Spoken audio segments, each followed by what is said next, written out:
الحياة زي ماتش الكورة وانت بتنزل كسبان او خسران مسبقا. يا صباح الفل، حلقة جديدة من وانت نازل الصبح. معاكم محمد ابراهيم، وعايز اقول لكم ان انا الجملة دي سمعتها ووقفت عندها ومعلقة معايا، وعايز اعرف رأيكم فيها. هل انتم موافقين عليها ولا لا؟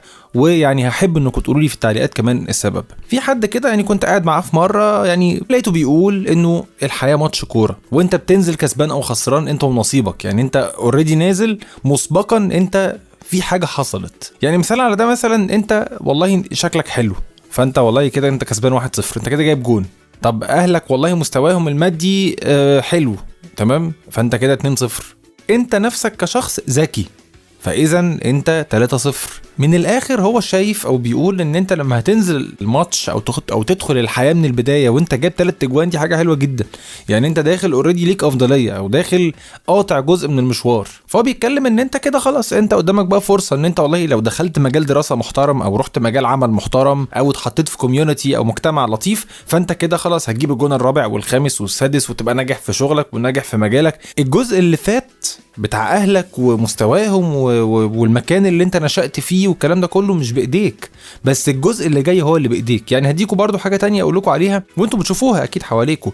لما بيكون في شخص مثلا عنده مشروع وسابه لاولاده، بيحصل حاجه من اتنين: يا اما اولاده بيطلعوا ناس محترمين ورجاله ويقفوا فعلا في ظهر مشروع العيله او مشروع ابوهم، ويقفوا كده ويشتغلوا بجد ويكبروه، او بيحصل العكس تماما، بيبوظ الدنيا، بتبوظ والدنيا يعني بتروح منهم في حته مش حلوه يعني. طب هنا السؤال: لو انا كشخص دخلت الحياه وانا ما معيش الثلاث حاجات اللي فوق دول، يعني ودول 3 حاجات انا ماليش تحكم فيهم والله، هل انا كده بادئ الماتش خسران 3-0؟ هل انا محتاج اسعى واموت نفسي في الحياه اكتر واكتر عشان خاطر اعادل النتيجه، عشان خاطر اعوض الفرق ال3 اجوان اللي انا والله ماليش يد فيهم؟ هو ده نصيبي كده، قدر ربنا كده. يعني يمكن حتى لو تيجوا تاخدوا بالكم، ودي حاجه انا بشوفها اوقات بتحصل، ان ممكن يكون حد شكله كويس مثلا، سواء بنت او ولد، يعني ممكن يكون بياخد خدمات مسبقا، يعني بياخد حاجات كده ببلاش. ليه؟ عشان بس شكله، عارف، يقول لك واد ده شكله ابن ناس، البنت دي والله دي بنت اموره جدا، فمش عارف ايه، فهو بياخد خدمات وبياخد حاجات وبيجامل مجاملات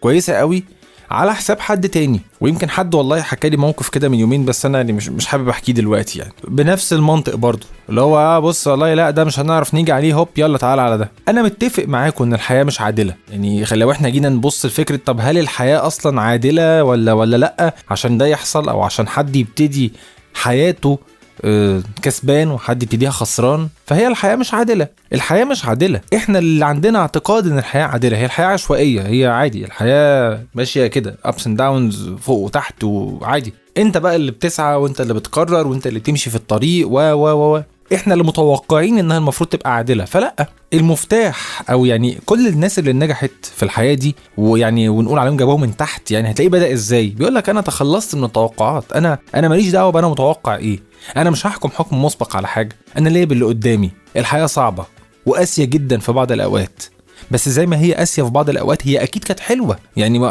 كلنا عندنا اوقات حلوة جدا وعندنا اوقات صعبة جدا، عندنا اوقات عمرنا ما ننساها، لحظات بنسأل نفسنا يا الله هي عدت ازاي. فده موجود وده موجود، فعلينا اكيد ان احنا يعني زي ما احنا بنبص للحاجات السيئة، نحاول نبص كمان للحاجات الحلوة، نشيل التوقعات من دماغنا، طبعا بتقدير وتوفيق ربنا لكل شخص ولكل واحد. والنقطة المهمة طبعا هي السعي.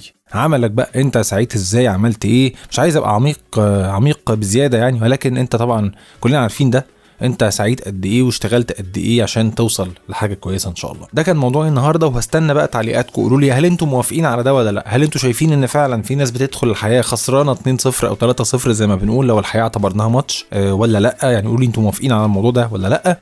وقبل ما اختم، انا لازم اشكر كل شخص خد من وقته دقيقه عشان يكتب لي كومنت يشجعني فيه ويدعمني فيه. بصراحه دي من اكتر الحاجات اللي بتفرق معايا، وده الدافع اللي بيخليني اعمل حلقة ورا التانية ورا التالتة. احنا هو بنتكلم في 23 حلقة النهاردة، فانا بصراحة لولاكم ولولا تعليقاتكم انا ما كنتش هعمل ولا حلقة. شكرا جدا ليكم، كان معاكم محمد ابراهيم، اشوفكم في حلقة جديدة يوم الاحد. السلام عليكم.